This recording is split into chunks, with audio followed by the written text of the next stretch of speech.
Hello, good evening, our online viewers. Welcome to this platform, We Mothers Through the Ages. Here we are this evening to talk about our joys, our differences, our triumphs, and also of being a mother. Hope and trust that as you listen on to us, that you will find joy and peace of mind. First, I'm going to introduce myself. I am Pauline. I'm a mother of three daughters. And I also grew up with my mom and dad. We'll now go on to Sister Nat and then the rest of the panel as they introduce themselves. Good evening, I'm Natalie Byfield. I am a mother of three, two of my own and a stepdaughter. I grew up with my mother and my stepfather. Good evening, my name is Joy. I am a single mother of a boy and a girl, and I grew up with both parents. Hi, good evening. I am Cheryl. I grew up with both parents, and I'm a mother of three young men. Hello, can you hear me? Yeah. Okay. My name is Rosanda. I have three young children, and I married to Rene, who was on Father Through the Ages. Thank you. Oh, and I did grow up with both of my parents until my dad passed away. Thank you. Hello, I am Petrian. I am married for 13 years. I have one little boy, who's 3 years old. In terms of my background, quite mixed. So I grew up with a community of people, depending on the age. So I spent time with my father's parents. So I grew up with my grandmother, father's mom, and extended family. Then I lived with my maternal mother for a bit and my stepdad. Then I lived with some aunts. So I lived with a number of persons through my childhood. Okay. Thank you very much, Petrian. Not very traditional at all. We know that one. Jael, are you there? Hello, my name's Joel Shamar Playfair Spence. I have one child. I am a single mother, and I grew up with my mother, and my biological father wasn't around, but I had someone there to call dad no matter what, right, which is my sibling's father. So technically that's my dad. Thank you. Great introduction. Thank you, ladies. But before we go into our questioning or program for this evening, we're going to ask Sister Joy just to lead us to the throne of grace. Let's pray. Heavenly Father, we want to thank you where we could come together tonight, Lord, to discuss our challenges and triumphs as mothers, to share these experiences so others may learn and be encouraged from them. I ask that you pronounce your blessing tonight upon this program and to bless others who are watching or listening at this time. In Jesus' name, amen. Amen. Amen. Welcome again, all mothers, and we are here this evening on this platform to talk. We know that ladies love to talk. I'm sure we know that. The men can agree with us that we love to talk. We are not the one who's shy, because I love to talk myself. But we are here just to remind ourselves or get to know each other well. So I'm going to ask a question. What type of mother do you think you were going to be when you have a first child? What type of mother? What came to mind? Who first want to go? I was a mother at 17, so I don't think I really thought it through what type of mother I would be. I know that I wanted to be a good mum. But in terms of thinking further ahead of that, I don't really think I contemplated that at all. Okay, good. Anyone else want to come in? The floor is open. Yes, for me, I didn't actually see myself being a parent or even be married.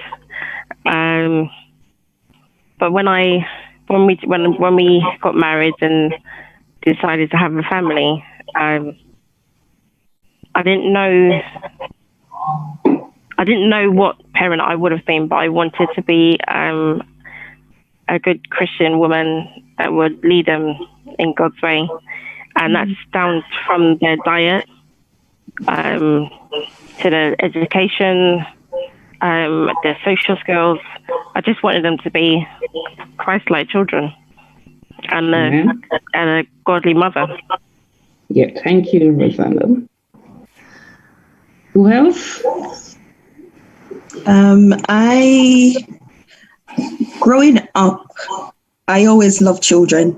So when I go to church, I always had everybody's baby. That was me. I take them all the time. I can that. Nothing's changed. Nothing's changed. It's like I love children. Yeah, it hasn't changed. I love children. So I thought, okay, when you think, oh, when I'm a mom, I'm gonna love my children and I'm gonna this and I'm gonna that.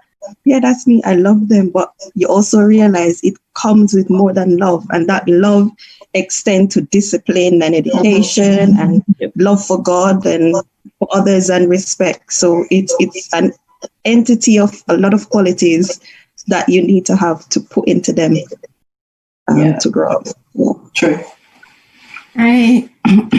When I was growing up, I lived next to an Adventist woman.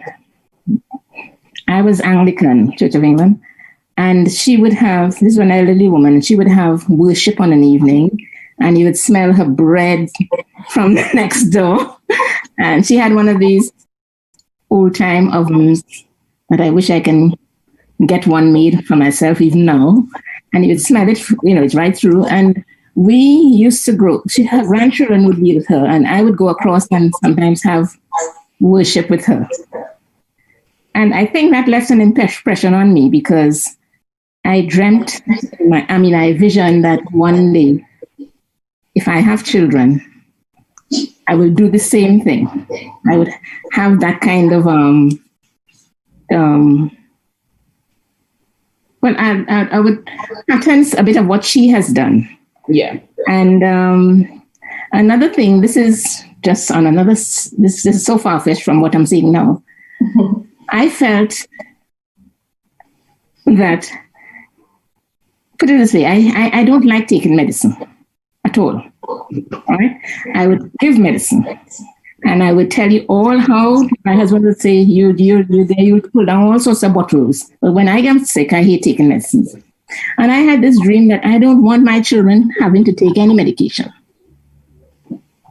And as old people say, just what you don't want is what you get, because I had children who demanded extreme medication situations. So you have these silly aspirations and fantasies that when you become a mother, it's going to be this, it's going to be that, and things change. Yes, good. Jael or Petra, can you unmute your mics whenever you're not talking, guys, please? I think for me, growing up, I think I can relate to Rosanda. I had no desire of getting married or to have children. And even after, I had, got married and so on, I guess I had my son in my 30s. So I think because we wanted a child for a number of years and we were trying and praying, I think what happened to us is that we ended up buying a lot of books and reading quite a lot on what, all the Ellen White book on children, childhood, everything. We're just reading up a storm. You had this ideal picture in your head in terms of how you think you're gonna be and the type of mother you will be, and quite aspirational. But when the child come, you try to do what you could, Try to do your but best, it's still a work in progress. yes. You try to implement a lot of the things you read about, but in the end, you really, as a Christian woman, as a Christian family, as Christian parents, you just want to ensure that you grow that child in the way that God would want to grow that child. To love God first, above and before everything. So, Yeah. so that was it for me. Lovely. Is Jael? Can we hear from Jael? Hello, I am here. Question was, what did I feel like I would have What been type a of mother do you think you were going to I be? felt I wasn't be. I didn't really know what kind of mother I was. I knew I was going to be loving, as any mother would be, and tried to be as stern as I could, but I didn't know until I had him, if that made any sense. Mm-hmm. But I mean, I still don't know what kind of mother I'll be, because my son's still at a young age. I still don't know what things are going to be like until he gets to that age where I can say, okay, cool, he can fend for himself, he can do it himself. But each day you try and do your best as much as you can. Just take advice from wherever you can get it from, as long as it's good advice. Yeah. That's it, really. Lovely. Can I ask a question? For myself, like Joy, I always have a lot of kids at church, and I always have a lot of kids taking her home, bring them home, and so it's like I was introduced to motherhood from an early age. Be responsible, and also when I was 7 years old, I remember my mother left to England, and then I have to take responsibility for the home. I have to do all the cooking. And then that's where I started my motherhood from. So even though I wasn't really prepared to have one for myself, but I want to be the best mom, to teach the children the values and the life skill, what my parents taught me. So I was trying to go down that road. And, even though I failed in some part, but, thank God I've done my best as a mother. Natalie, you want to say something? Yeah, there seems to be a common theme coming across. As Andy, you were saying, and you, Petrian, about the foundation that you wanted to be Christian mothers and you wanted to have Christ-like children. Is that because of the foundation that you had in your own household, why you wanted to marry that up and be that type of mother? I guess for me, I, like Petrian, I had my first child at the age of 35. And I guess by that age, I'm more settled within myself as to who I am and what type of person I will be in my relationship with Christ. And after getting married, my relationship with my husband and with Christ was fortified. So bringing a child into the world, if God was to bless us with a child, it's only natural that my natural instincts will be for that child to be grounded. Because with the distractions everywhere, the first teachings or lessons that a child gets is from the home, or even from within the womb. And my mum's always told me that I'm quite highly strung, so I tend to lose my cool pretty quickly. Like I don't have a lot of patience. So sometimes if I'm driving and somebody does something silly on the road, I'm like, oh! And my mum was like, the baby is going to take on what you're doing. So in the first, with my first child, I still didn't, I heard what she said. I didn't take it on. But then after when I had my second one, I tried to be as much more calmer than I was. Although I didn't see the initial impact, but going back to the Christianity point, it was just our relationship with God that helped to fortify what type of parent that we both would have wanted to have been. Thank you. And age as well. Does Petra want to answer some or talk on that? Give a little highlight on it, or we should go? Oh, could you recap what the question was? Sorry. Natalie asked the question. Yeah. The question was that you both mentioned that you wanted to be good Christian mothers and have children that were Christ-like. So I was asking if that was the foundation that you experienced in your own childhood, why you wanted to marry that up when you then became a mother.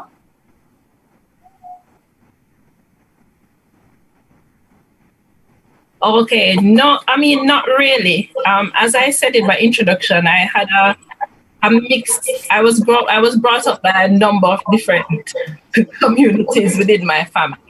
It wasn't one household. I was raised by a village.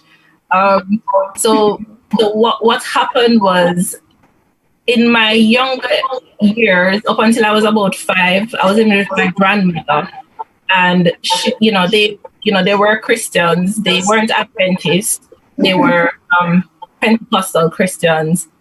And, I was brought up, in terms with that kind of background, going to church, going to Sunday school, and so on. And then by the time I was taken to live with my mother, when I was and not knowing her very well, at about 5, 6 years old, it was a very traumatic experience for me. It was a very big shift and a very big change for me. So there wasn't any church for a while. It was a totally different lifestyle. It was a totally different environment with her, and my stepfather at the time. It was very different from what I had as a child. And sometimes she would send me to Sunday school and church, but she would not. My stepfather attended church, and my own father would visit me sometime. I'll go to my dad on weekends, and he didn't attend church either. So it wasn't the same. But by the time I got married in my mid-20s. I got married, I would say, relatively young. I became a Seventh-day Adventist Christian, and I was learning and growing in the faith, and I was married to someone who was, a very solid, a priest in very good example. Yeah. And what I wanted for my son, what I wanted for children coming into my family, I was just very aware of what I did not want and what I wanted because of how I was brought up, because of both experiences. So because I know what both the exposure I had to both a Christian home and not being brought up in a Christian home, so to speak, were very different and very traumatic in a lot of ways. So I was very determined to try my very, very best to invest a lot in trying to ensure that, God played a very central role into what I did, what we do as a family and as a home. And that is very important to me in terms of how I will bring up my son. Yeah. Thank you. Thank you. Before we go on to the second question, which Natalie will come to you guys, I just want to ask you, what are some of the lesson, or what is the greatest lesson you were taught by your mom? What are some of the lessons, or what was the greatest lesson were you taught by your mom growing up? Anybody want to answer? Go ahead.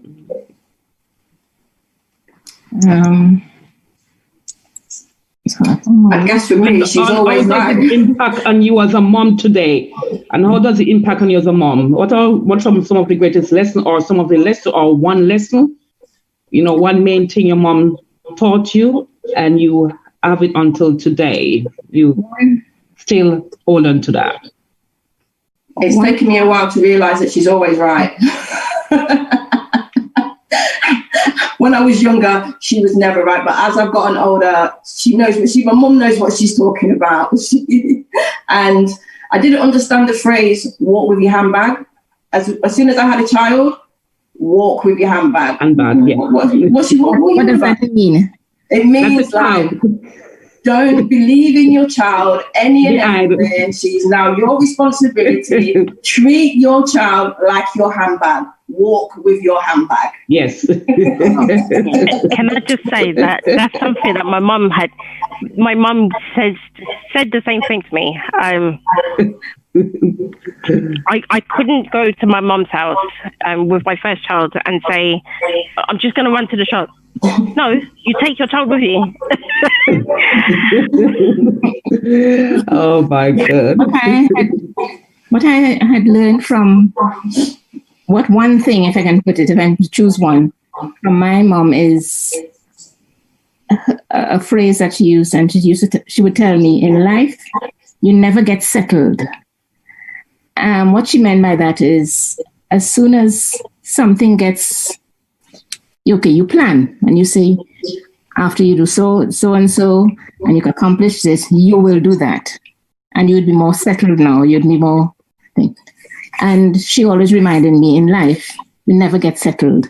And I have found that in life, you never really get settled. There's always something to unsettle you. And I have taken that on board. Okay, good. Anybody else? Joy, Jael, Petrian, where are you guys? Really difficult to kind of, sorry, Joy, it's really difficult to kind of pinpoint one thing that my mum has taught me. And I feel like who I am today is as a result of what my mum has made me. Resilience is one thing. Being able to take nothing and make something of it. Resources, like you might not have a whole heap, but with the children, you can take something like recycle and do something with it. Yeah. Take your hand and make fashion. Take your hand and make fashion. Yeah. That's the same. Yeah. That was what I was going on to, what Rosanda just said. And I don't think my mom actually realized she taught me how to be independent.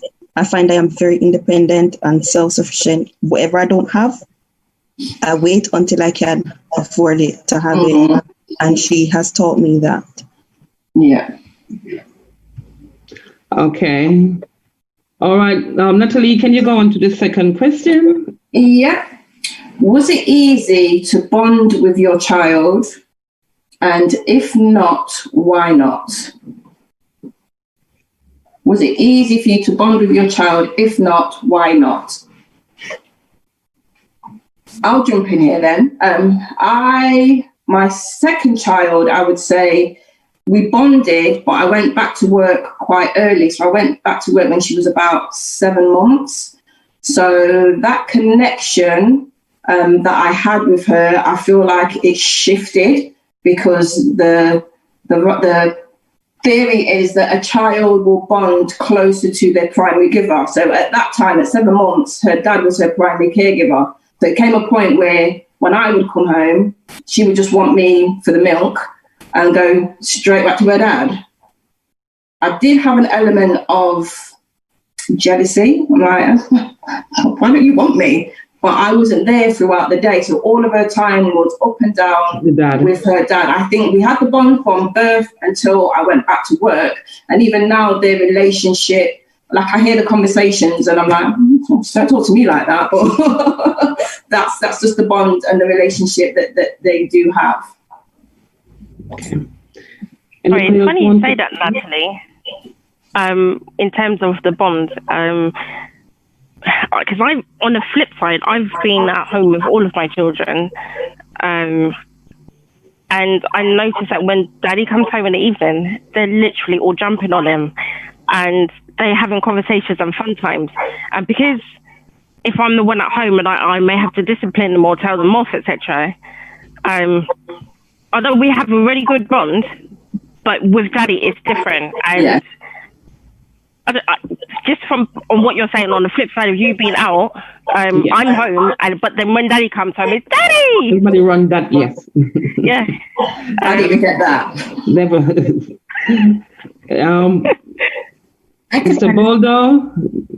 I can understand when Sister Natalie talked about, she felt a little jealous sometimes. But my second son was more attached to his dad as a toddler, as a little child, than me. I don't know why. I just know as a baby, would drive me up a wall because you would get, turn red and stubborn, and it's just as a baby. All right. And, so maybe we had a negative bonding. I don't know.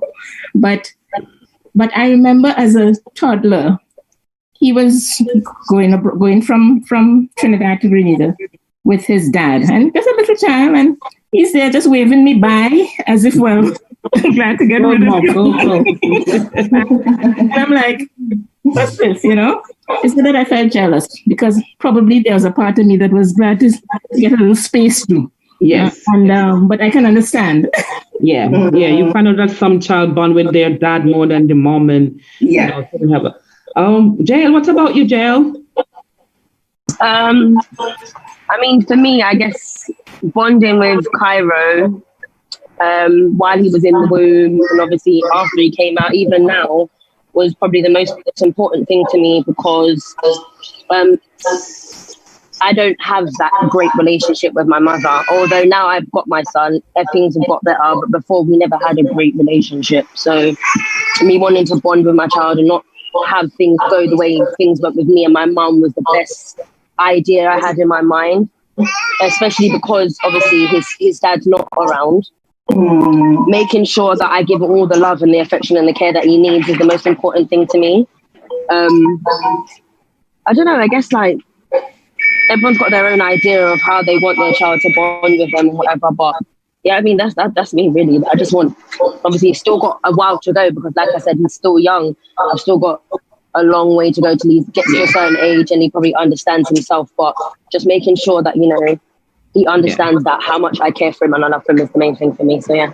You're doing a good job, Jael. Continue to do a good job, my dear. It's learning process for you, yeah? Mm-hmm. Okay. What about Petrian? Petrian, what about you?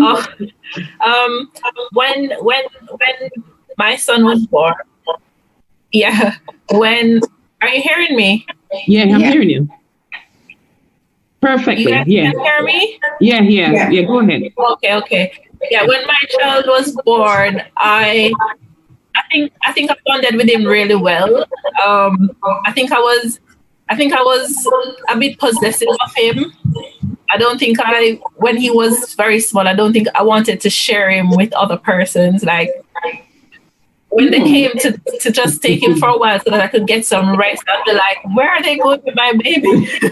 I was very possessive and very weird. And I really enjoyed when I was breastfeeding him, even though it became a real pain. But when I was breastfeeding, it was like a real wonderful bonding experience until the soreness and the pain kicked in. But when he got a bit older and I went back to work, and Daddy and I are at work and we came home in the evenings, and when he saw that it was me, but you'd hear him coming down the stairs, yeah. And when I opened the door and he saw it was me, he's like, oh, it's just mommy. I really felt hurt, and he'll be looking at me I know. Like, mommy, where's Daddy? Where's Daddy? I'm like, are you so disappointed? Yeah. Oh my God, I can imagine.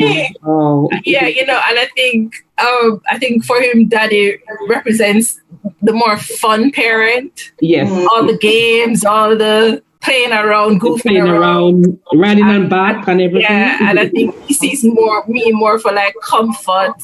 If it's sleeping time, he wants mommy gonna climb on me. If he's ill, he's very attached to me.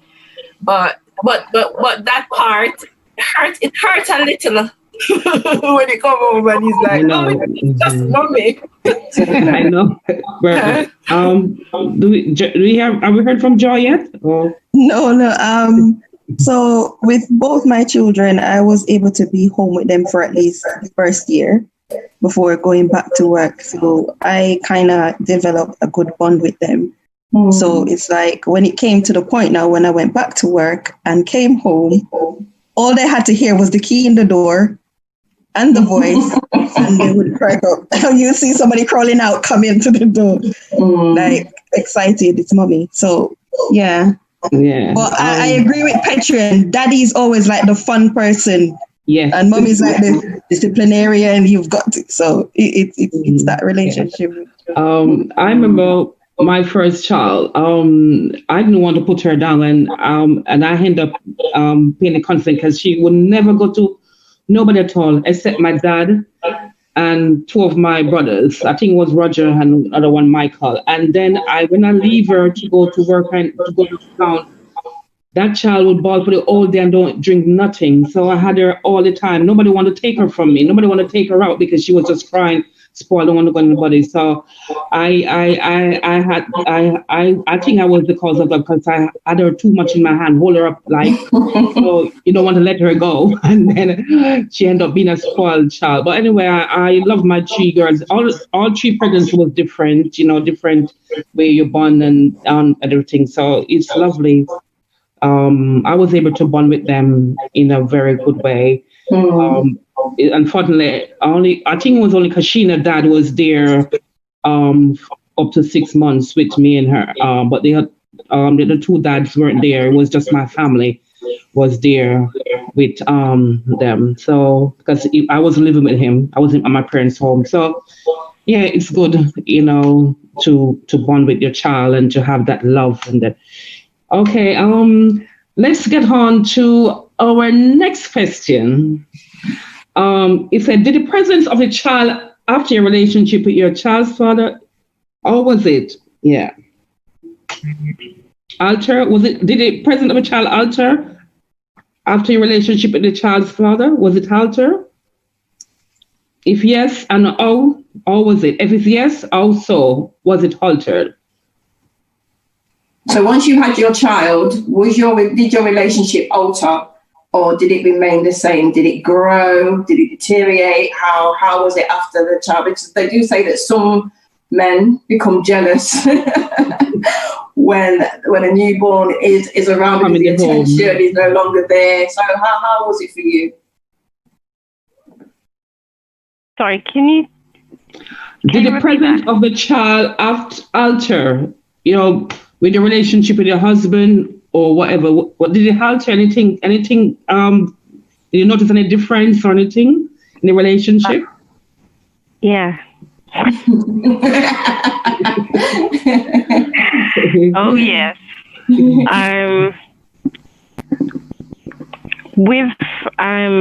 I guess we didn't know what we were doing, and I feel like both of us had our ideas of how we were going to nurture this newborn. And with me having an extremely traumatic birth with my first child, it was that protective thing, bubble, that you wanted him in your arms all the time. Yes.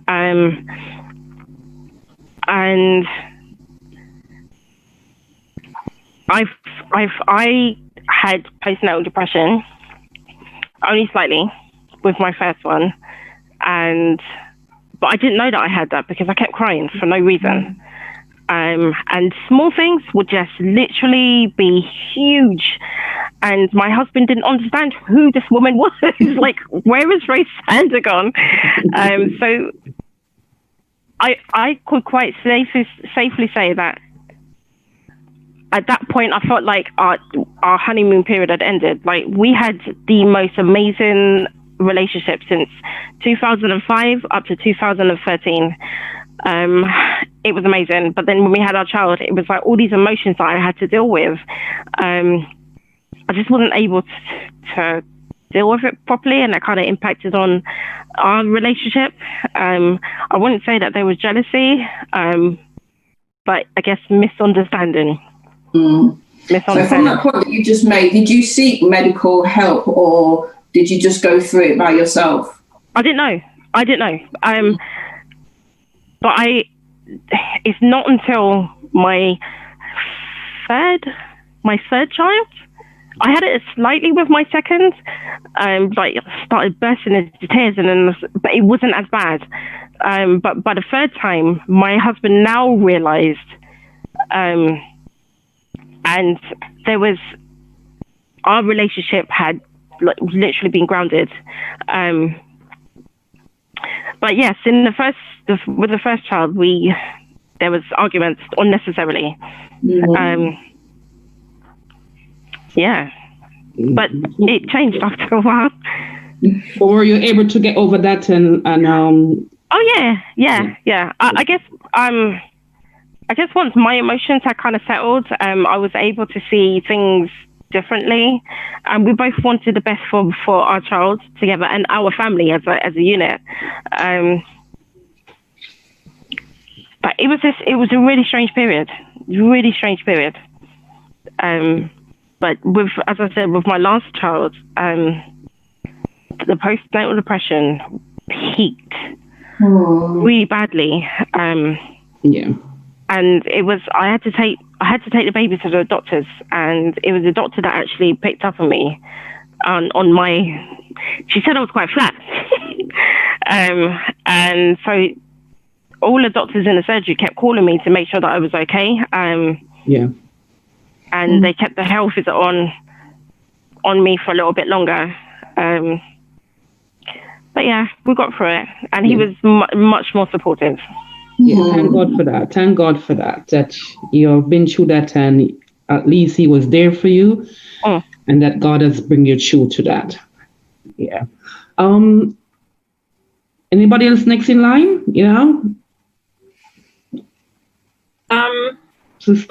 Patrian? Baby changes everything. Everything with your relationship with your husband. Everything. I guess because, Lane and I were married for about 9 years before Preston came along. So we had a very long stretch of just living like hippies, free, like walk up and down, being spontaneous. But it was just us, both of us, two peas in a pod. Yeah. And when Preston came along, everything was disrupted. As much as we were preparing for it and everything, I don't think we were prepared for some of the changes when it actually hit. And like Rosanda said, I was very emotional as well, and I didn't realize that I had the postnatal depression until I went and saw my GP about another matter, and then she had to refer me on for some special department because she was the one who picked up on it when I went to her for another matter. So there was that was one aspect of it. And I can relate to a lot of the things, the crying and just being very emotional about the simplest things. Yeah. But one of the things that I think I got really I felt a bit resentful for a while about was that, I was on maternity leave and I was looking after this baby all day, all night. The baby, and you're breastfeeding, so it's not a matter of that someone else can wake up in the night and help with bottle feeding. I think persons I know who bottle fed their babies probably had a different ride. Yeah. But when you're the one breastfeeding, you're the food, so you have that, and you're everything else. And you're so exhausted. And then my husband would come home and I'm like, I need a break now. And he's like, I have work tomorrow. I need to go to my bed. That really drove me up. And I got really angry about that, and I got really resentful. I'm like, what? You and I had this baby, and I'm tired, and see me to tell me you're just gonna go to bed because you always and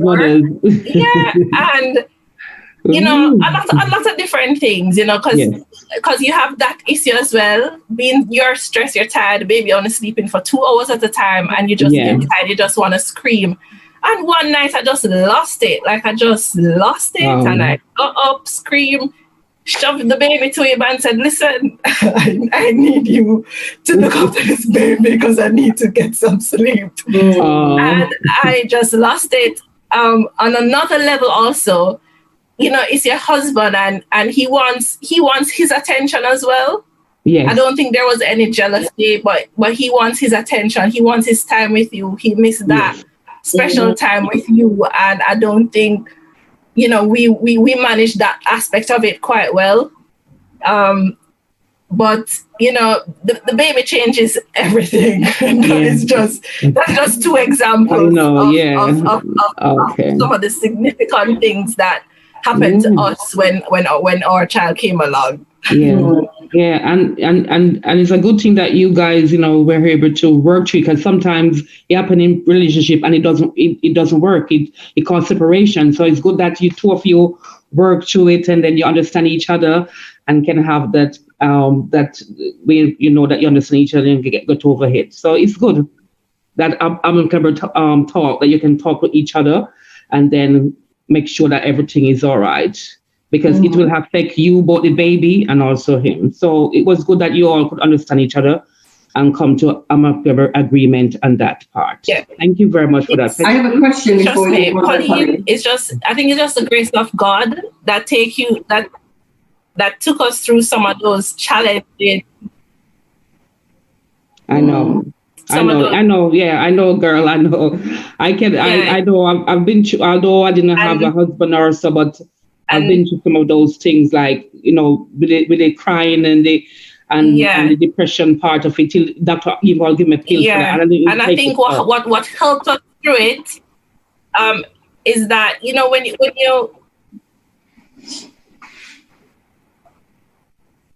we can hear you, Patreon. We can hear you, Patreon. We can hear you. Okay, sorry. I think there's a bit of delay. I don't know if it's my internet weak or what. Yeah, but what I'm saying is that it can be really challenging to work through some of those things when they come up when a child is involved. And I think what really helps us is just, having a husband who is just very spiritually mature and just having, when you have a relationship with God, it helps you to navigate and deal with some of these things so that you can work out some of these issues in a very healthy way. Because, when you wake up every morning and you bow down before God and you talk to, you're having a relationship, you can't really be upset. You can't have that anger on your heart. Yes. Those are some of the things that help us with some of the differences over the years, especially during that very difficult time. Yeah, good. That was really good, Patricia. Thank you very much for sharing with us, that personal story. Anybody else want to share with us? Come on. Anybody else want to share with us? How did it alter your relationship? How did it affect your relationship? Mr. Baldo, where are you? Yeah. I think we when I got pregnant, and we didn't know where this came from. We didn't plan for anything. We were married and we were just having a good time. And I really don't know where that baby came from. But baby was born, and I think we enjoyed our baby. One thing, this is just really comic relief. My husband never liked to change nappies. All right? If it's a wet nappy only, he will change it. No problem. But he was helpful. He was helpful, with the baby, but he never liked to change anything else. So one day, I remember my son did a very good job. Bright yellow. I'm being graphic now. In the nappy. And a sizable sum. Right? I said, right. And as he came along, I told my husband, I said, I think he mentioned like he did something. And I said, he didn't know he did something. I said, just help me with this child, help me to change, No, he thought it was the usual wet nappy. Wet nappy. But then he realized it might be more than that. He must know. Number 2. So he opened it. But just before he looked at the child, he spoke to the child. This is a baby. Lee, I think it was Lee. Oh, yeah. You're my son, and I'm going to change you. Trying to build up some sort of confidence. I opened it, he did it. And after that, well, I mean, not that he did it after that as a rule, but he did it. He accomplished something. Whoa. Just a bit of comic relief. Other than that, nothing more. Is JL there? Anyone else want to jump in on this? Hi, I'm here. Is that jail? Yeah, sorry. Yeah. You can go there. You can go. What was the question again? Sorry. Did the presence of a child alter your relationship with the child's father? If yes, how so? So say that again, Auntie Pauline. I can't hear your things cracking The up. presence of the child, of your little boy, alter your relationship? Anything? Yeah. Any difference? Any changes? You know, and with his dad. Yeah. Well, at the very beginning, there wasn't much contact. Yeah. When he was born, so far as in obviously, letting him know that obviously Kyra's here now. This is the situation. He wasn't really interested. My mum tried to have a conversation with him, and he's actually Seventh-day Adventist as well.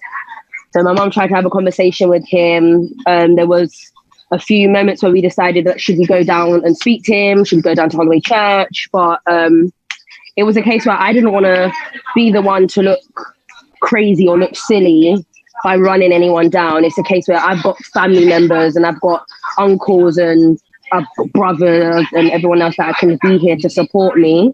I've tried to contact, but at the end of the day, I mean, he's only seen him like twice. But you can't really force anyone. I mean, at the end of the day, he's not around, but I'm still doing what I can as a mother to look after my child and do the best thing I can do for my child. I have my dad around, so no matter what, he's always been there and he always will be there to support me and to help me. But no, his dad's not around, and you know what? It's okay. Not everybody has a father figure in their life, but they still make it through, and they still have family members to help them make it through and get by and just teach them what they need to learn. And that's what I'm doing at this present moment. I'm trying to teach him what he needs to learn, and I've still got a long way to go, but I'm not going to stop him if he wants to be around. I'm not going to tell him he can't come around. That's up to him. When he's ready.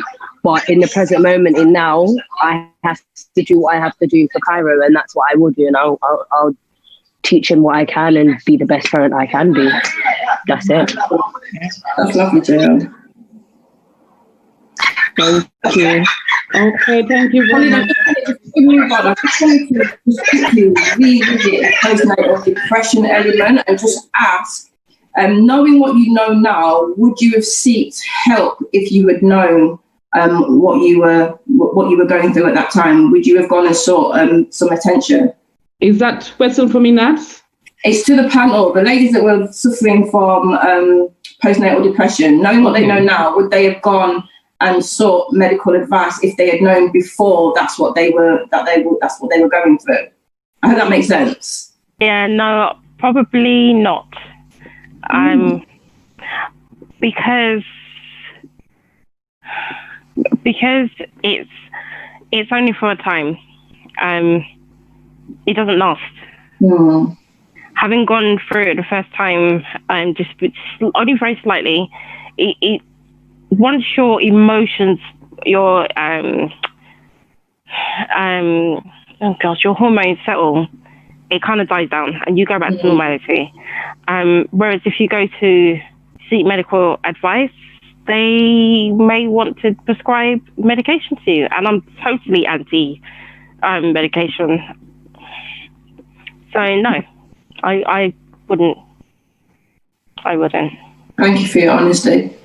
Can I add in something, Leslie? Yes.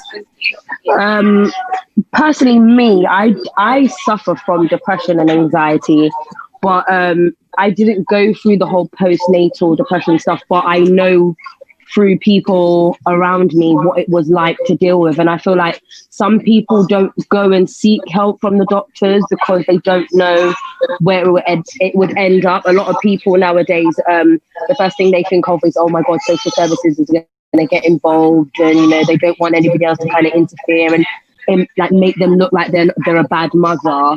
But I feel like for me personally, it depends on your beliefs in I don't want to say the system or just in how things work. I mean, some people like to seek help in what they go through, and some people like to try and deal with it head on. And that depends on like how big of the situation is. I mean, I didn't go through it, but there's many times where I just didn't want to deal with Cairo. I didn't want to do anything. I had to call my mum at like 4:00 in the morning. Thank God she lived down the road, because I couldn't deal with him crying, and I couldn't deal with, the constant demand of things. I was a new mum, I was a fresh mum, and there's times where I didn't know what to do. I didn't go through that stage of postnatal depression, but because I already suffer from that, there was so much anxiety and everything around it, especially doing it on my own. It was really difficult to kind of like reach out and ask for help unless you knew what my situation was or what I was going through. And I feel like, especially for people like around my age range, although like when you're older and you're an adult, you obviously probably understand things a bit more. When you're younger and you're in a stage where you're probably like what my age and below, you don't really want to seek out help from people, because you don't want people to sit there and look at you like, okay, you don't know what you're doing, or, you're being a bad mother, or, you can't cope, or you can't look after your child. I think there's a lot of that flying around. So a lot of young mums don't like to ask for help. A lot of young mums don't really want to mention, okay, cool, I'm suffering and I'm having a hard time. But I feel like if I didn't have the support from certain people at church, and I didn't have the love and support from people around me within my family, even after me and my mum kind of rekindled, because she wasn't there throughout my pregnancy. If I didn't have that, I don't know if I would have been able to cope later on. And I don't know, I could have been like the other mothers on this platform right here, and I could have gone into postnatal depression. But I feel like a lot of people don't like to reach out, especially at my age, because the age and the stigma of being a young mum, as well as not being able to like being looked at like you can't do the right thing, like you don't know what you're doing, when really and truly all you want to do is care for your child.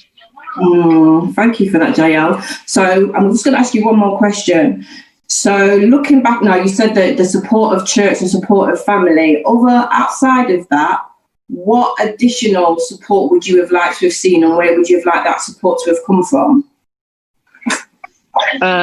Is that to me, Natalie? Yeah. To be honest, it's quite a difficult question, because like I said, me and my mum haven't always had a great relationship. When I had my son, it wasn't until just before I gave birth, until I had my son, me and my mum got a bit stronger. So, I mean, that aspect of everything, I would have loved my mum to be there 100% throughout the whole purpose, like the whole part of my pregnancy. She wasn't really in agreement with it. Obviously, she's saying, you're 25, you're young, you still need to get yourself to a level where you could say, cool, I've done everything, I've traveled, I've partied, I've done whatever I wanted to do, like I've experienced life. That's like, what mums normally do and say. And she was really hurt by the whole situation. But I had to keep on telling her, like, obviously, you had me at 25. As long as you're there and, I've got support family from everybody else, I should be fine. But like, I didn't have that from her. So that would have been great to have that support. I mean, I had support from my midwives, because they were midwives that, deal with people who are pregnant and suffer from depression and anxiety. So I had that support from them. But I feel like if you have more support from your family members and more support from people in church, it probably would have made things a lot more easy. Child's father, it probably would have been different. But you never know what happens in life, and that you don't know where the road's going to lead you or where things are going to go to. So I feel like, although I didn't have that support outside of church, if I didn't have the support within my church and from everyone here, like, I don't know where I would have been, because like literally everyone at church knows I was constantly at church, big belly, everything, walking around, always getting treated like a spoiled little princess, always getting food, always getting this and that. Like, I was always at Auntie Desrene's house. I was always around, even at Auntie Pauline's, at Auntie Colette's house. I was always there eating food. Like, everybody knows I was constantly getting that support from church. So yeah, I would have loved more support from outside the church, but I feel like having that support from church and from people at church throughout my pregnancy was kind of enough for me. JL, thank you for sharing. Thank you. You're welcome. It's really good for you sharing. Thank you. Yeah. If we can go on to the next question. And he said, those who didn't have their father present, did you feel a void growing up? How did you feel that void of an absent father? So those who didn't have their father present, did you feel a void growing up? how did you fill that void of absent father? The floor is open. I'll jump in here. For me, as I said in my introduction, I grew up with my stepdad. But I feel guilty even referring to him as my stepdad because he grew me from the age of 3. His name was on my birth certificate. So I was like bewildered when I found out at 11 he wasn't my dad. How was that possible? Your name's on my birth certificate. And I do remember growing up, there was this song that my parents used to play, your daddy ain't your daddy, but your daddy don't know. So I always thought that my mum had given my dad what we call then a jacket, but my dad didn't know. But it's like everybody knew apart from me. So it's not until I was 11, this lady saw me that turned out to be my grandma. And she was like, she looked like the family and she wouldn't leave it until she found out who I was. So I met my dad, my biological father, when I was 11. My relationship with him was wishy-washy to the point where I don't have a relationship with my biological father. The man that I have called dad all my life, he passed away and he grew me and he never made me feel any different from any of my brothers, or my sisters, but then having that information that my dad's not my dad kind of messed me up a little bit to the point where I made really, really, really awful choices in my teenage years. So on the flip side, yes, I had a father present, loved me dearly, but knowing that he wasn't my dad kind of sent me a bit doolally, to say the least. Anybody else? So Nat, yeah, I must say, so you're growing up now and you have your children. So would you still want to have a relationship with him, or does it bother you, or how do you feel about that? It's taken me quite a number of years to get to the point where I'm all right. Like I said, I feel like now to try and have a relationship, I mean, I'm 50. To have a relationship with you now is just like, it's not on my agenda. It's not on my to-do list. My dad grew me. You're my biological father. I get that there must have been some conversation between you and my dad that grew me, but you made that choice. You made that choice to step away. I get it. You would have had your own reasons why you stepped away, but you didn't, I guess you didn't fight for me. So growing up, I had this feeling of rejection, and I've come to a point now where I'm all right. I'm okay, but I guess underlying, I guess there's still an element of it there, of that rejection, but I'm okay with it. I am okay with it. I've done all right in life. I've got my kids. I've got my granddaughter. I'm okay. So if he was to come along, would I have a relationship with him? I'm not sure. I mean, I wouldn't be rude. I mean, I still refer to him as dad. I mean, I could call him by his first name, but I still refer to him as dad. So I guess we would talk, but would I want him involved heavily in my life? For me personally, and this is just me, I think it's too late. I'm grown now. I'm an adult. Thank you, girl. Anybody else want to share? Well, for me, it's a bit complex. It's not as straight-laced as Natalie's experience. But when I went to live with my mother and my stepfather, I was very unhappy for those. I was there till I was about 6 till I was about 11. For about 5 years, I lived with my biological mom and my stepfather, and I was really, really unhappy because when I was in with my grandparents, it was just very loving, and I felt free and happy. We didn't have a lot of luxury things, but it was the happiest space. And when I went to live with my biological mom and my stepfather, it was just like all of that nice, fun family that I was used to, and having all my uncles and aunties around, playing with them, with them like big siblings.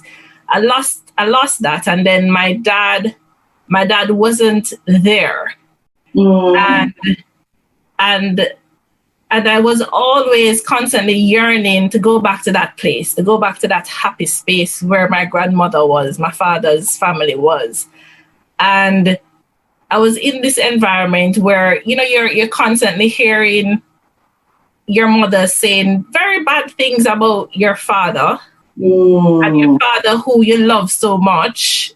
And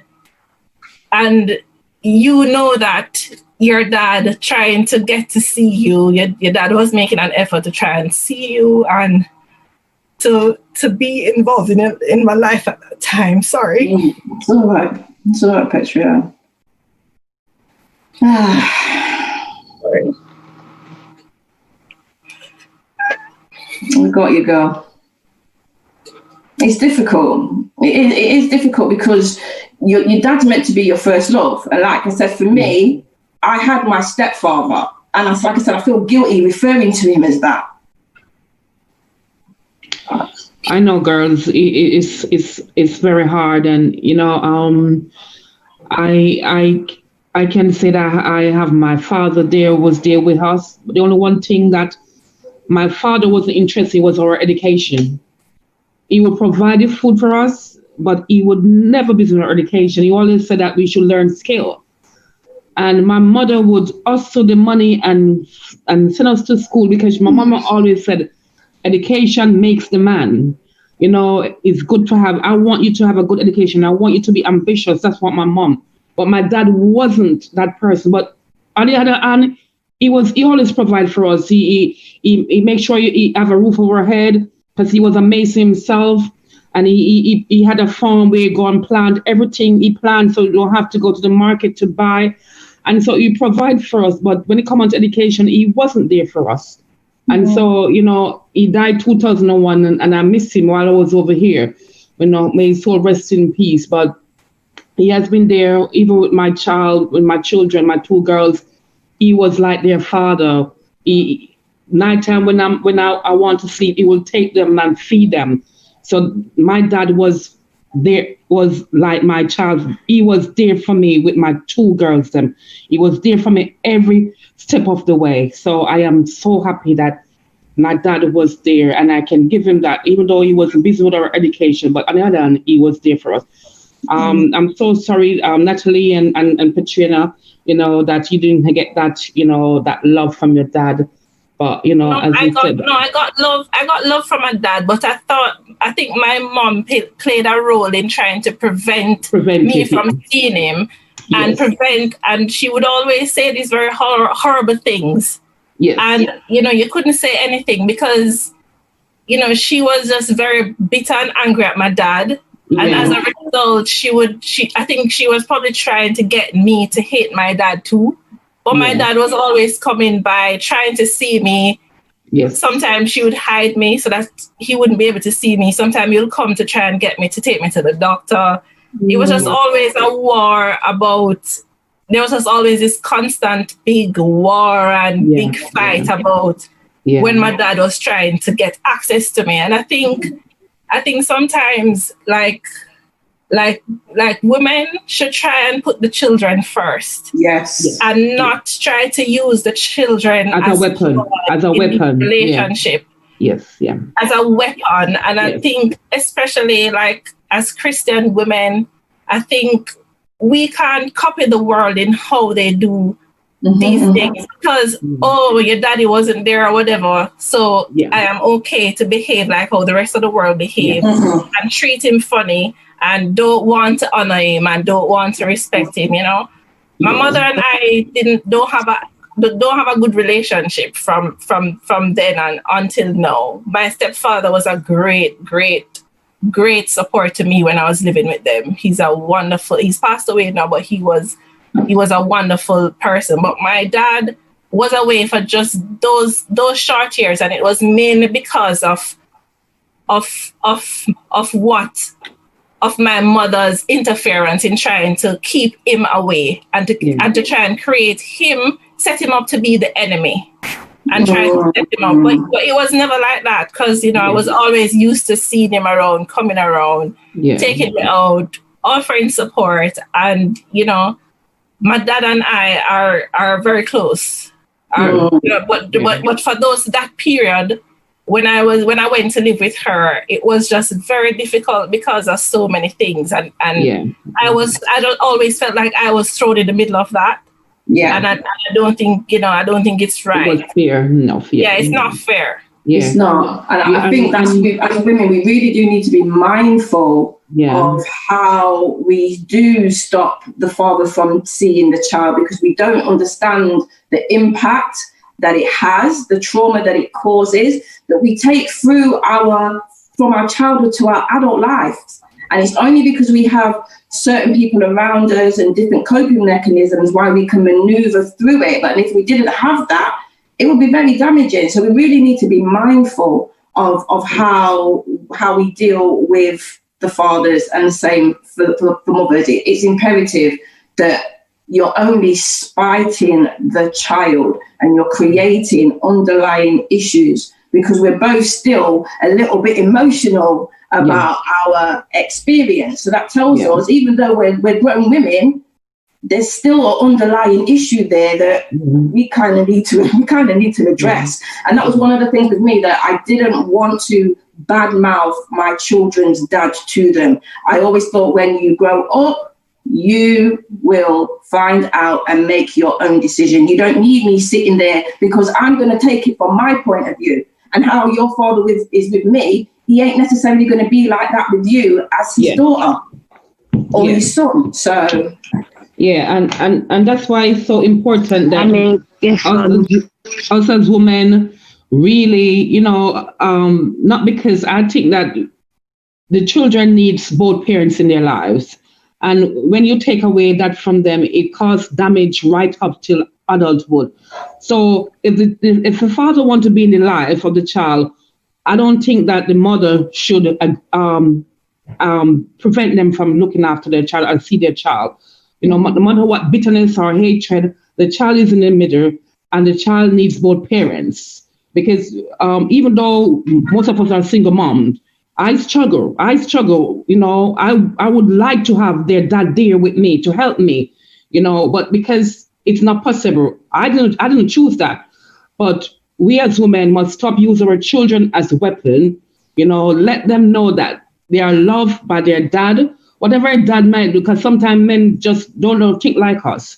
But make sure that you don't prevent your child from seeing their dad. Okay. I think, Auntie, as well, most guys, or should I say most fathers, or whatever they call themselves, don't realise the part that they play in a child's life. I think for me, especially from my point of view, for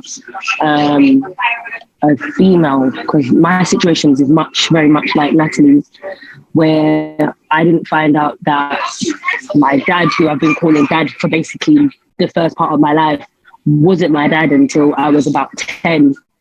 And my mum had to sit me down and say to your dad wants to meet up with you and have dinner. And I'm like, oh, daddy was here not too long ago. She was like, that's not your dad. Like, I'm talking about your biological father. And I looked at her like she was mad. Like, she literally wasn't talking in any sense. Like, what the hell are you talking about? And it's not until she sat me down and broke it down and explained to me, obviously you have a biological father who hasn't been around, and that the guy that you've been calling dad is, like, for how long is your sibling's father. It was just a bit of a shock for me. And when I did meet up with him eventually, I just looked at him like, who is this man? Because although I was only 10, I still understood to a certain point that I've never met you before. I don't know who you are.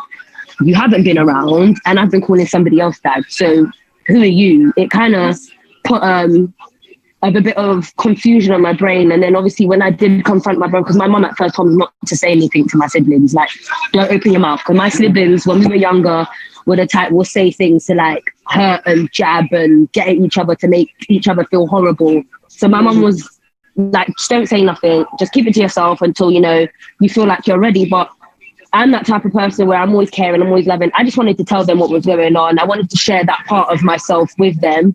So when I did tell them, it didn't really go so well, but it kind of made me feel different, if that made any sense. Like once I had that information and I knew that, it made me feel different in myself. And it was a bit difficult because it's like every so often, like my little brother, he was young and he didn't understand, but he would say things like, oh, after daddy's not your real dad anyways, and da-da-da. And I'm like, it doesn't make any difference to me. Like for me, it was a case where that's been my dad. He's always going to be, even to this very day, he's always going to be my dad. I'll always call him dad no matter what. Like I love him dearly and that is my dad. Like to me, my biological father, I call him sperm donor. Obviously that's my opinion. That's down to me. It's not what my mum said. It's not what anybody else said, but that's down to me because how I see it is I'm 26 now. And out of the whole time from you've met me when I was 10, you haven't really made an effort to kind of get to know me. And and although like I can say like my dad's always been there, it still makes me wonder, like, if you were around, how would my life be different? How would things be different? Yeah. And it's affected me, like, even I feel like for me day to day, like relationships with like friends and partners and stuff like that. I don't know when someone's generally there for me, if that makes any sense. It would be great to have him there to say, you know what, no matter what's happened, like, I mean, don't get me wrong, he's tried to make little efforts here and there. I think he tried to send me birthday cards before, when it wasn't even my birthday. It's not my actual birthday. So when I was younger, I used to just take the money out and throw the cards away, like, don't really care. But as I've grown older and I understand what it feels like to actually have a child and not have their dad around, for me, it seems like the circle's repeating itself. It just makes it a bit more difficult. I mean, when I had my baby shower, apparently he reached out to my family member, to my uncle, the day after my baby shower, talking about he wants to get to know me, he wants to meet up with me. And exactly like what Natalie said, I'm older now. Like, although I'm not everybody else's age here, I'm at a stage where I feel like it's too late for you to try and come now and make your peace and say what you want to say and try and be a part of my life. I feel like it's too late. And although he's tried to like reach out again, recently, saying obviously he wants to get me and my son, I feel like it's too late. You weren't there when I needed you. I don't even know if I've got siblings. I've only met my grandparents, my real grandparents, once in my whole entire life. I don't know anything about my, Mauritian culture. I don't know if I've got any other siblings. Very hard. And I feel like you haven't made an effort to get to know me. So you can't keep saying, okay, cool, you want to get to know me, and it's only like once in a blue moon you may pop up here. Like, I feel like you haven't made the effort. So for me, I feel like, there's still so much hurt. There is a big, massive void, even though I've got a dad who loves me unconditionally and treats me like a spoiled little brat and gives me whatever I want. But I feel like for me, it's too late. It's too late for you to try and come along and try and play the role of dad now and try and be that person that I needed you to be throughout my whole entire life. That's why I feel like even with people like my age, guys, and even guys older, you need to understand that if you're going to be in someone's life and, there's a time or point where you can say, okay, cool, you're going to have a child, or someone's come to say, we're going to have a child. Although you might not want to be with that person, do as much as you can to be in that child's life, because you don't understand how much it hurts and affects those kids as they grow up throughout their whole entire life. And it's sad for me as well, because it's like, I feel like it's that cycle repeating. Like, my son's father's not here, but I'm going to do everything in my power to make sure that he knows that no matter what, you're loved. But it's just upsetting to know that, it's going to be the same thing over and over again. Like, he's not here, he's not around, he doesn't want to involve himself. But I felt your pain, Yeah, it's true. Polly, before we move on, can we just introduce Krista Maluba? Good evening, Krista. Welcome. Thank you for joining us. I saw her, now she's gone. Hello, Krista. Sorry. Right. Thank you. Thank you for inviting me on your forum. Yeah. Sorry, I had another meeting. I just finished at 8, so I was invited to log in when I finished. Okay, welcome. Thank you, Krista. Yeah. Before if you want to say something, Krista, I'm just gonna ask Jill one thing. Jill, would it be different? Would it be if she fought for you? Would it be something different? Would it be like a different change in your life if your dad would have fought for you more? Would you feel better? In that way, where he fought for you, or you come around and I feel like, would you feel much better? I feel like, I feel like I would be, because like I said, my dad's always been there no matter what. Like, although I don't ever call him stepdad, I don't really rarely tell people, that's not my biological father, because no matter what, he's my dad. But At the end of the day, I feel like if you thought, I'm not a boy, I'm a girl child who needs to feel that kind of love. Yeah. Petra, you want to say something? I feel like if you fought for me more, things would be different. Yeah. But my mum's never stopped him from trying to get to know me or see me. So it's like, what excuse do you have? Yeah. That's my question to him. What excuse do you have? Like, literally, that's all. I don't know. Jael. Somebody's saying something? I'm speaking. Hi. I can't really identify with what you're sharing. For me, it wasn't my dad, because my dad and I, were very close, and I grew up with 4 uncles who were more like big brothers, and they and I are very close to this very day. But what I've had difficulty with over the years is the relationship with my mother, because my mother wasn't always there. When I was born, I was raised by my father's mother, and then I lived with her for a couple of years, which was a horrible experience for me. And then she went away. She went away and left me, and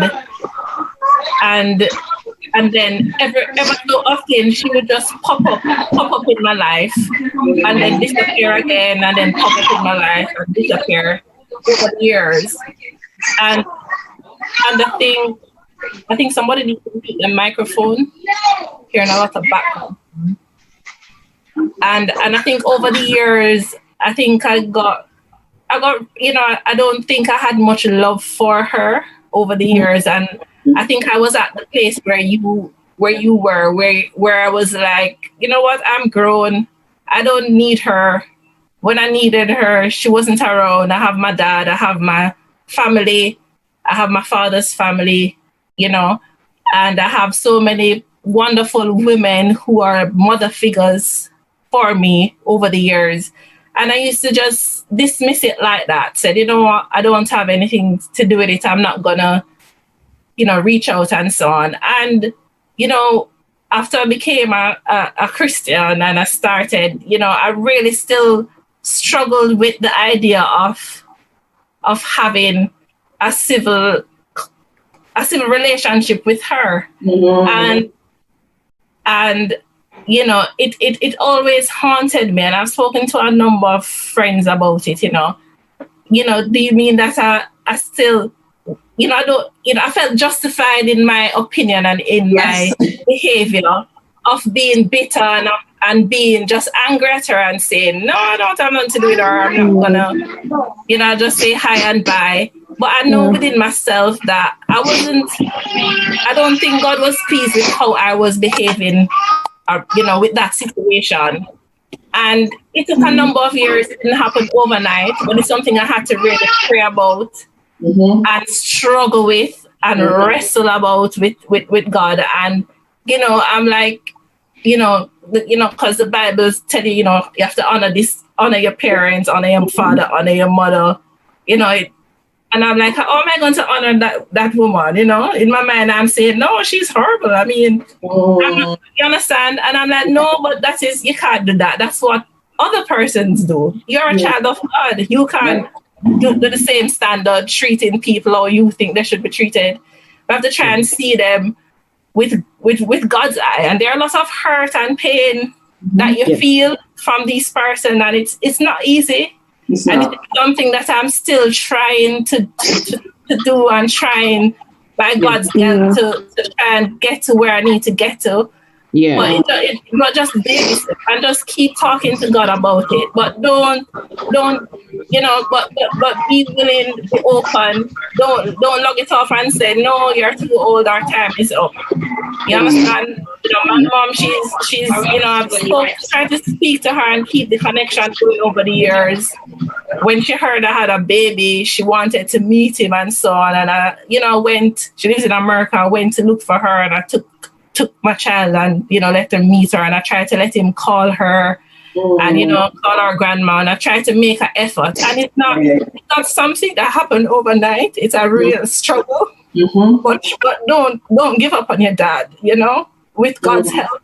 Yeah. You never know what can happen. But just be willing to just just what you can. Just be willing and just be open. Yeah, it's true. But I know it's not. Thank you.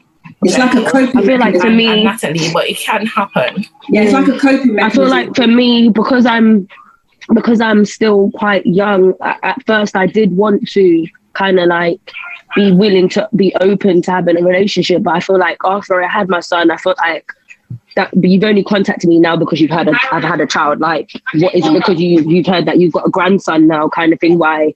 You know, you want to get to know me, you want to have that conversation. Why? What I felt at first, I felt like, why am I alone not good enough to try and get to know or to try and speak to or get in contact with without you hearing, okay, cool, that I've had a son. That was my thing for me. I feel like that's why I've got to a point where I feel like I don't want to get to know you anymore. It's too late for me. But I don't know. Who knows? I feel like I'm saying this because I've got quite a lot of still hurt, still a pain. It's a coping mechanism, JL. Coping mechanism. Yeah, that's literally with me. You see me, I'm the type of person where if someone hurts me once, I block everything off. I initially put a wall up. I don't want to get to know you anymore. I don't want to speak to you. That's it. Me and your relationship is over. And I feel like I'm no longer 10 years old anymore. You can't try and like get to know me at this age. Like, I'm already my own person. I'm already my own woman where I don't need you to teach me anything anymore. Like, I've already learned what I already feel like I need to learn until I get to a certain age. So it's like, there's nothing you can do for me now. That's how I feel. So like the only thing that I would ever have to ask him and say is like, why weren't you there? Like, what is your excuse for you not being around? I think that's the only thing I can really say. But I don't know. Thank you for sharing, JL. Thank you. You're not alone, my dear. I wanted to bring in, sorry, Pauline, I wanted to bring in Joy, Rosanda, and Crystal in this. And what words of encouragement, viewpoints do you have? I'll start with you, Sister Joy. So my experience is a little bit different. My dad was there, but he wasn't there. But he wasn't there because he was away for work. My father is very, very strict. Caribbean parents, you know, one time they talk and they expect you supposed to get it right and straight. So I kind of, growing up, I observe people, what you say, what you do, what would be the reaction if something happened. So I learned very quickly with my dad. My dad don't tolerate certain things. So for me, when he was around, I would try not to be too much around him. But I wouldn't say I had a relationship like I could go and talk to him because I was that scared of him. So it's only until I became a mother that I kind of really bonded more with my father. You know, his relationship with the grandchildren is fantastic. And you look at that and you think, well, I never really had that. But, you know, grandparents and their grandchildren, it's a completely different. It's just different. And when I went home with them, and it's like I wanted to go, and it's like, you're not leaving your children them here, you know. So blah blah blah, and you go on. But yeah, I mean, all I can say to you ladies, just keep trying. I mean, my children's dad, he and his father, they have a relationship. So I try to boost them to have a relationship because I know the impact that it would have on my children. They do have a good relationship with his dad, but whereas with him, it's kind of like, okay, I'm not going to force you. I'm not stopping you from seeing your children. They are yours. You can see them whenever you want. It's up to you. I just have to do my part in making sure that I am bringing them up, knowing that they are loved no matter what. True. Yeah. Sister Maluba, did you want to come in here?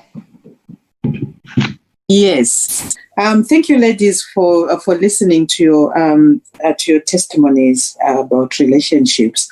What I wanted to share is that you know, when we look at our experiences, as in, you know, when our dads, whether they are there or they haven't been there, it's a traumatic experience. You know, when we are growing up as children, if the dad is not there, that's a loss. Because it's something that is meant to be there. And as long as that, whether it's a person, whether it's a pet, whether it's an object, that thing that you want to be in your life, if that person or that object or that whatever is not there, that's a loss. And as long as that person is not there in your life, we call it grief. Mm-hmm. And you can experience the stages of grief, maybe even losing a pen. If that pen you attached to it is something that you loved, that's grief. So either the dad was there or the dad was missing. The fact that who was meant to be there is not there, that's a loss. And what happens with the body, it's not just something, ladies, where you can just say, just to keep on trying, it's something that happens to our brain. Mm. The brain is made in such a way that when something is missing, what the brain does, it wants to normalize itself and say, okay, since this thing is not here or this person is not here, I need to learn how to survive. Mm. You remember, when children, we've got this example where, if a child is with the mother and the mother says, okay, I'm going to the shopping mall. And then the child will be playing for a short while. And then the child discovers that the mother is not there. And then the child will start, now what the child is going to do, the child will start crying. Because the reason why that child is crying is want to make sure that the child is noticed. And then when they notice that child, they were like, oh, the child is crying for the mother. And then if the mother comes back, the child would go, put the arms up and, stop crying. But if the mother doesn't come, the child will continue on crying. And when the child sees that the mother hasn't come back, the child will try to use another coping mechanism. So you want to try to give the child some food to eat, the child will refuse. You want to do something to the child will start behaving in such a way that, hear me, I want my mother. So maybe if I try to do this, maybe my mother will come. Sometimes you find the child will even start bedwetting, the child is going to refuse food, the child will start stripping clothes, but then a time will come when the child will say, okay, I've tried all this and my mother hasn't come, so let me survive. So how am I going to survive? Now, depending on the environment where that child is, the child is going to adapt and try to live and try to survive. So ladies, from what I've been hearing, for example, that lady, who was talking about the dad who just came like now, and she's in her, late 20s. She didn't know where her dad was, and all of a sudden the dad came. We've got this thing which we call the body keeps its score. She's been missing. She knows dad is there somewhere, but dad is not there. So as a result, she's kept her mind to say, okay, since dad is not in my life, let me see how I'm going to survive without my real dad. And then, somebody's there, like, a stepdad who loves her and everything. And then all of a sudden, the real dad shows up. You could see how this lady was crying. The body is shocked. Ladies, the body is shocked. And the body is like, what is this? Because the body had put a guard. The body had protected itself because it wanted to survive. So it feels like there's something that has just come to the body. And the way the body behaves, when something strange comes in, it affects, the amygdala, the part of the brain. And when that part is affected, either you're going to fight, flight, or freeze. That's what the body does. So if you're not going to run away, you're going to fight that foreign thing that has come. And if you're not able to fight it, the body is going to freeze. And if none of that is going to happen, the body is going to say, okay, something strange is happening to my body. How do I survive? Ladies, is step by step. So what we need to do is that when that foreign thing comes into our system, the body is going to try to fight. So what it does to help it fighting is the frontal lobe goes offline. As a result, our thinking, our decision-making is affected. That's why you are seeing this lady is like, how can this man come in my life now? Is he coming now because I've got a child? What does he want? Where was he before? She's getting, the frontal lobe is like, I don't understand this. So the only way, ladies, that this lady is going to start processing is step by step. So there are so many ways that we can do, depending on how has she, what is her guard that has kept her going. So starting with deep breathing exercises, maybe trying to, like the way you've created this forum, where now you are talking, you are encouraging each other, and then now the back of the brain is saying, okay, something is happening here. She's now hearing ladies are trying to support, and she's like, what are the things that the ladies is saying? And as a result, the frontal lobe is beginning to open up. So it will depend on how it's at her own pace. It's not something whereby this sister is just going to say, oh, your dad is in your life now, sister, just go talk to him, hug him. Ladies, it's a slow process. Yeah, it's a process. Each individual is different. So all the ladies who have shared, you've got your own story and you've got your own journey. So what you need to do is to support, but you've got your own journey and your own step by step. That's the way forward. Thank you for that. I wanted to ask you, Sister Maluba, if you could just introduce yourself and let us know what your occupation is and also what your experiences have been over the years. Okay, so I'm married to Wilbur, who is a member of the church. I used to be in Brixton, but Pastor keeps on calling me and saying, you need to come back after this lockdown. So I'm a nurse. I'm a registered nurse. I'm also a midwife, and I'm also a mental health nurse. And I'm a trained counselor, part of the Cornerstone Counselling Service, where branch of South England Conference. But what we've done is that we used to fall under personal ministries and life ministries. So what we've done is we used to get a lot of disturbances with the conference, with all the programs running. So we wanted to run on our own. So we are still part of the conference, but we've branched. We are a department on our own. So it's called Cornerstone Counselling Service. We are still being managed by South England Conference. All our finances are being managed by South England Conference. So we've got our coordinator, who is Tembi. So she's part of the conference committee. So we get all the meetings. So I'm part of the Cornerstone Counselling Service. So thank you very much. I do that. I'm a trained counsellor. I've got my high diploma, which I got. Initially, I trained at Newboard, but then afterwards I went into private course. I went to do trauma and PTSD, which I just finished recently. So I was with a private company. The conference helped us because the course was £5,000, but they paid us 1,000. There's 4 of us who went to do this course, and we just finished recently. We haven't graduated yet, but we just finished. So I went to do trauma, and so when I'm listening, what is telling here, it literally took us the whole entire day learning about the brain. Thank you. So thank you very this much, is where I'm at for that. Moment. Thank you very much. Thank you very much. We haven't heard from Sister Rosanda and Sister Bola. Do you want to say anything before we move on to the other question quickly?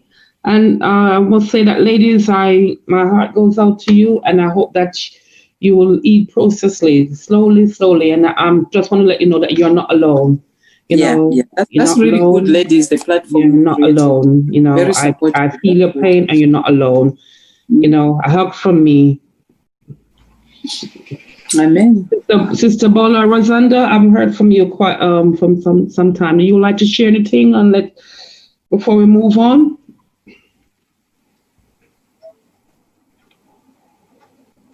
I'll pass on this one, please.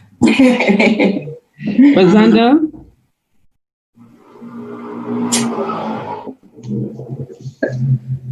Is Rosanda there? Is our thing on?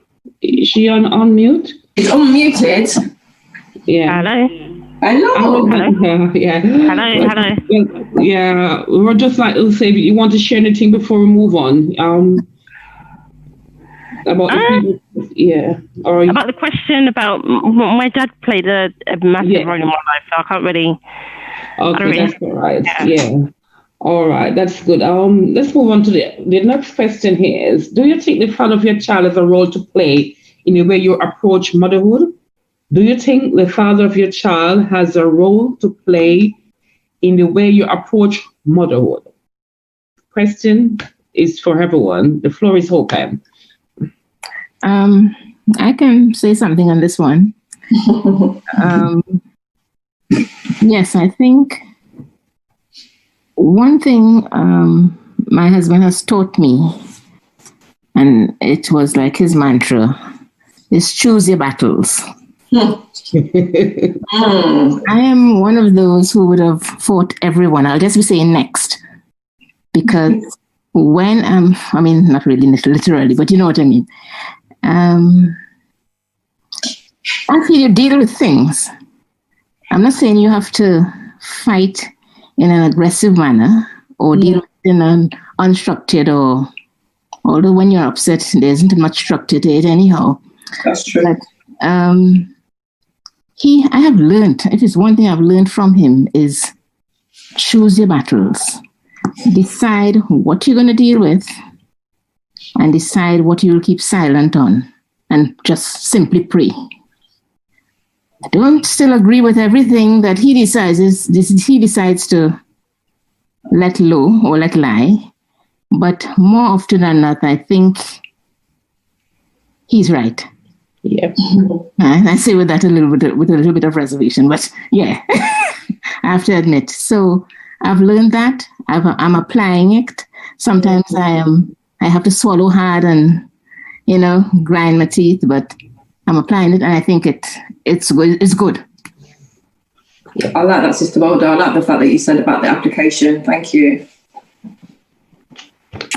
Anybody else? Can I just share that? Thank you, Sister Bodu, for sharing. What helps, as you've mentioned, is if you are able to process as to your childhood traumas, who has been there for you, and how you manage to say, okay, I'm okay with this one. Because as you are growing, there are certain things that might have said about us, or some things that have been said to us. And if we grew up in an environment, for example, maybe when you were a child, things weren't that right. And then you find an environment where you are married to a good, godly, loving husband who affirms you, then it means that it will help you in the process in where it makes you being comfortable. But if your childhood traumas, you haven't found yourself in a safe environment and you haven't processed them, you find that, you might not be aware, because there are certain behaviors which you might not even be aware, where even at church, people say, why does that sister behave that way? Why is it that I just mentioned something and she just cries? Why is it that she's scared to be around people? So which means there's still some issues that we're still dealing with. But when you find yourself in a safe environment, that's why I'm commending this group that you ladies have created, that, this is a safe place where ladies are able to open up and share. So it's good that, we can, move into this journey, as you've mentioned, and you choose your battles, you choose what to say, you choose what not to say, but you are in a safe environment. So we need to look at who is not in a safe environment and how can we help so that those individuals are able to safely journey on, to be able to say, I'm able to pray, I'm able to choose whichever battle I'm dealing with. Thank you, Sister. Thank you, Sister Krista, for that. Lovely. Thank you very much for your input.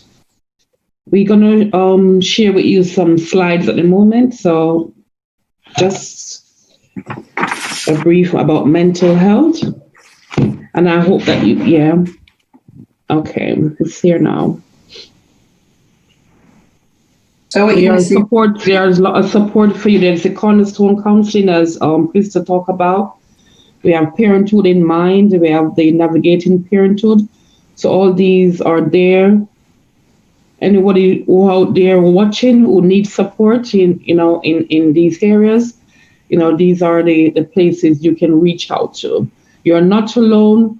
Don't live in silence. We need to get talking. We know that sometimes people don't like to tell other people like they need to keep things, but we need to talk. When we talk, then we can have that peace of mind when share our sorrows or joy with somebody. Because when we keep up things, we get stressed and we get sick. So it's good for us to talk, as we are talking now, as ladies here, and I felt it for you guys. All of us go through different traumas of life, but I know that you have come out as conquerors. You're not alone, and especially when you are in a church family settings, and like Petrina say, she grew up in a village, and that's what I know back home. We were like a village. You always have somebody to look after your child. It's not like over here, you have to find a babysitter. And so we grew up with that support in all that we do. And at this time, we're going to have, is Leonard on at the moment? Len, are you on? Leonard? Yes, I'm here. Hello. Guys, we're going to welcome Leonard. Is Isaac there too, or are you just alone?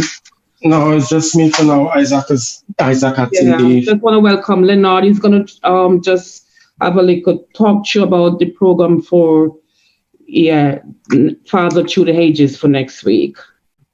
The platform is yours now, Leonard. You can go.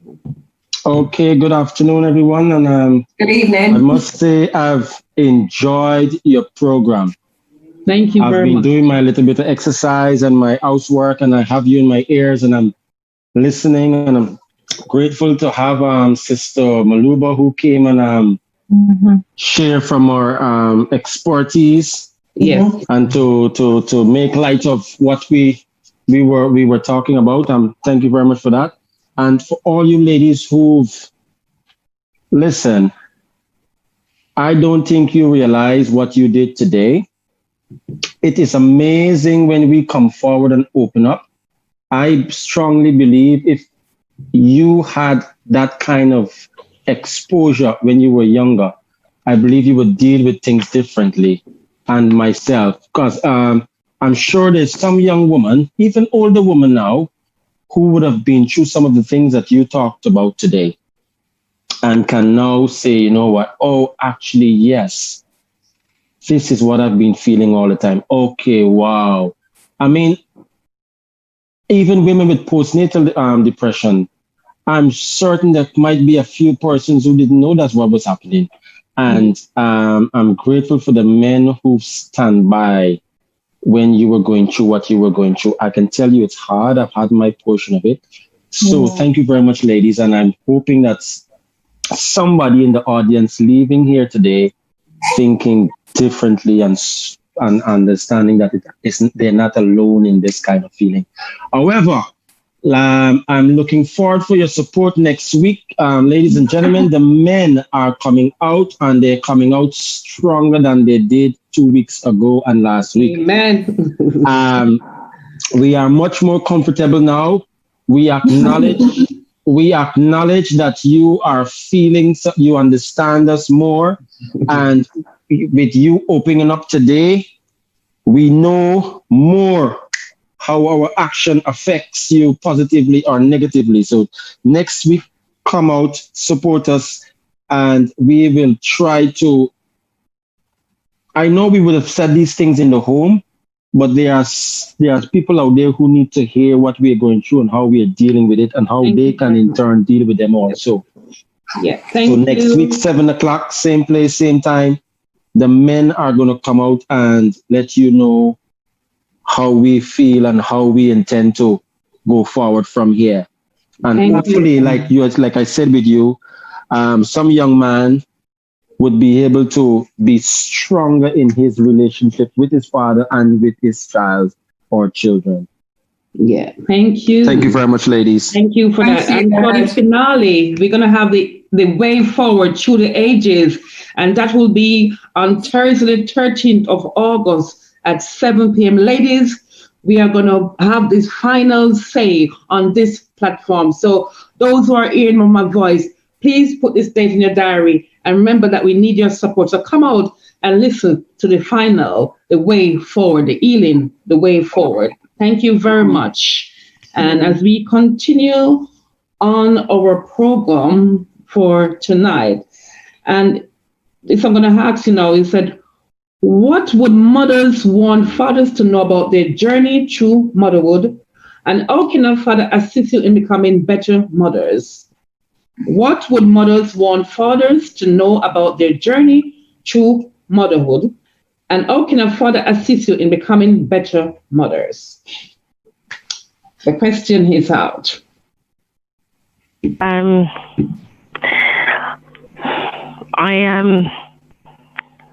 don't have, my dad's not around anymore. He died when I was 26, actually on my 26th birthday. Which was a very bittersweet. Sorry for that, Rosanna.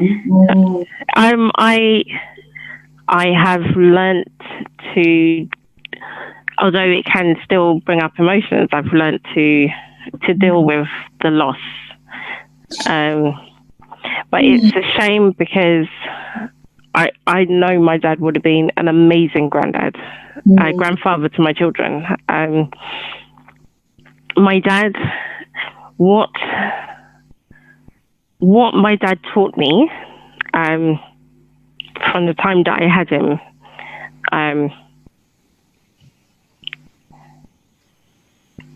one of the things that I remember, he was army trained. Yeah. So down to keeping not just my mum, but both my parents. But he was more of a military side. The clothing, you have to keep everything in order. You have to keep your house in order. You have to do everything in a certain fashion before you can move on to something else. And I kind of have, because it's been inbuilt in me, it's ingrained in me. This is who I am now, and this is what I'm trying to instill with my children. My dad, he was a workaholic as well, as he was around as much as he was around a lot, but he always wanted to make sure he provided for his family. And he did that gracefully until the end. Thank you, Rosanna. Quick, guys, we only have 15 minutes. So can we just go now shortly? The floor is open for you guys to have your say.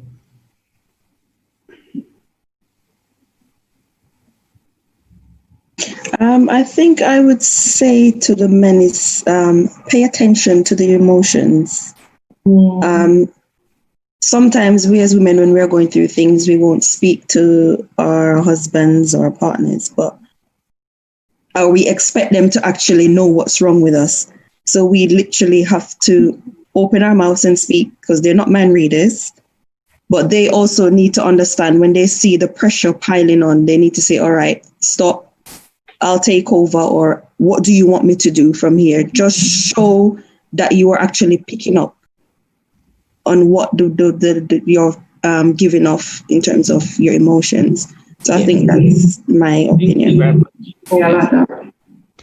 That's good. Anybody else?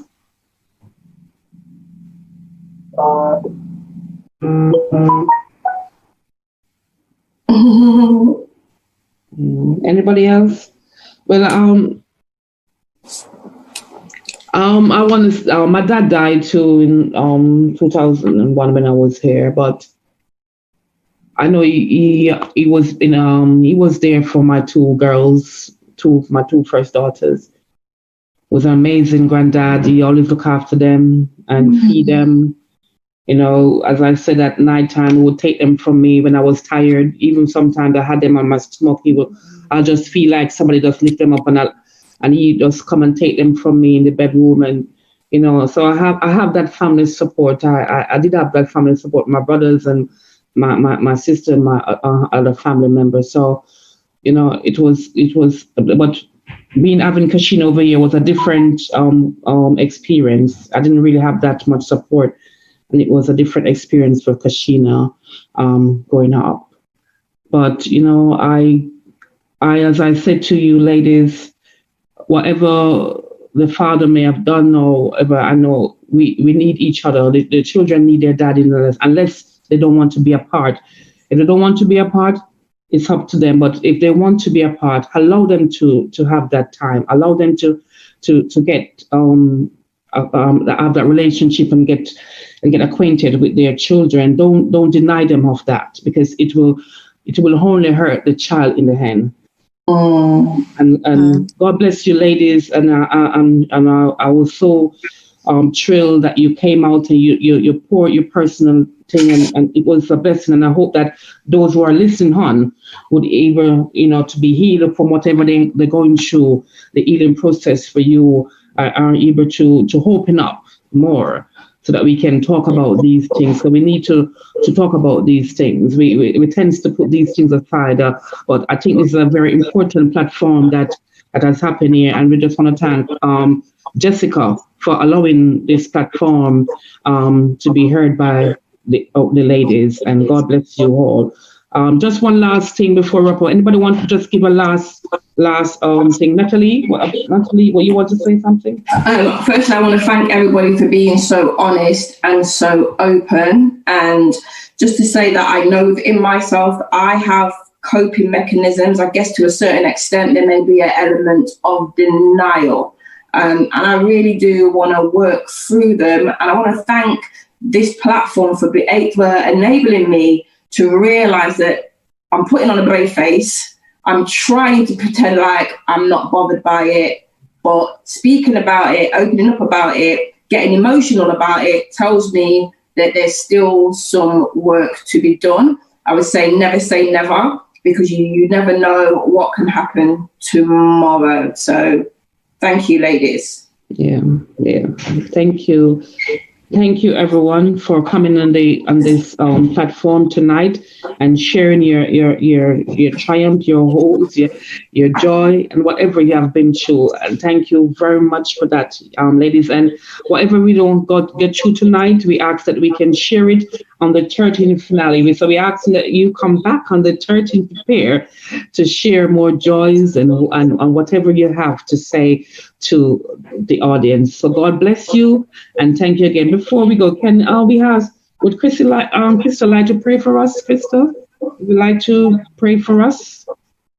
Before you pray, could I just say, because there are some ladies who opened up, it's more or less like opening a wound.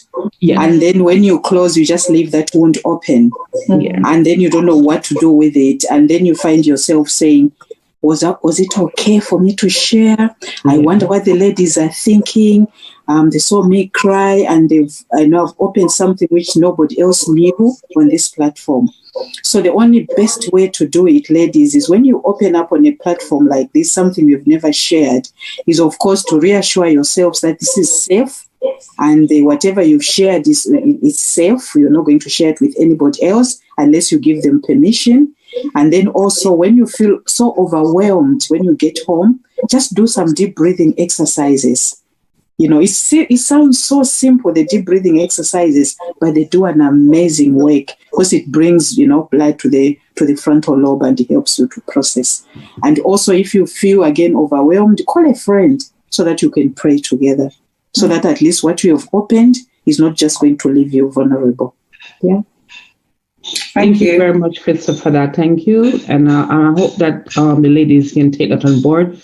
And I'm sure that, they were, people, because sometimes when people share things, some people might look at them and judge them. But I think it's good that we can share things and able to, and this to be safe, and in a very safe manner, and in a way we can help others. Thanks again, ladies, and God bless you for sharing your story with us tonight. I'm going to ask Krista, can you just close in prayer for us? Okay, let's pray. Yeah. Our Heavenly Father, we just want to thank you, Lord, for giving this platform, Lord, to the ladies, that, Lord, they are able to open up and share their story. Lord, you know the desires of their hearts. You know, Lord, that you want these ladies to be healed whole, just the way you healed in the time when you were here on planet Earth. That, Lord, whoever you touched, Lord, you didn't just heal them spiritually, but you healed them whole, physically, mentally, socially, and emotionally. So this is why these ladies have formed up this platform, so that, Lord, as they share, at the end of the day, they're going to be healed whole, And because of the love that you have for them, that, Lord, you're going to heal them. So we want to thank you for your presence, for the presence of your Holy Spirit. That, Lord, is such a beautiful thing that these ladies have created this platform. Continue on blessing them, Lord, and let them continue on supporting one another, so that at the end of the day, they're going to be healthy as they're going to continue praising and blessing your holy name. So, Lord, those who have opened up, Lord, we know those were wounds that have been hidden. But now, Lord, they've opened them up. It's just like opening a can of worms. But, Lord, you know, you are the one who is the great physician. You are the one who can heal them. So we just want to thank you, Lord, that even as they leave this platform, they will still feel safe. They will know that you are the one who will be by their side. And if they feel that they want to talk with somebody, they will know that whoever they are going to share with, who is going to pray with them, the Holy Spirit will abide and give them that peace that surpasses all understanding. So thank you, Lord, for their presence, and thanking you, Lord, for this platform. Continue on blessing the ladies. In Jesus' name we pray. Amen. Amen. Thanks again, ladies. Thanks to the media team. Thanks for all of you who will take our time out to do this. God bless you. And we can meet again on the 13th for the final talk. So God bless you and enjoy the rest of the night. And I hope that you will have a blessed weekend. Thank you. Bless. Thank you for letting me into your private forum. Thank you very much, Krista. And thank you for your little talk and your counseling. You're welcome. Thank you. Thank you all for your contributions. Thank you all. Thanks. On the 13th, guys. Bye. Bye. Bye-bye. Take care, Jill. Bye. Up to everybody here. Bye.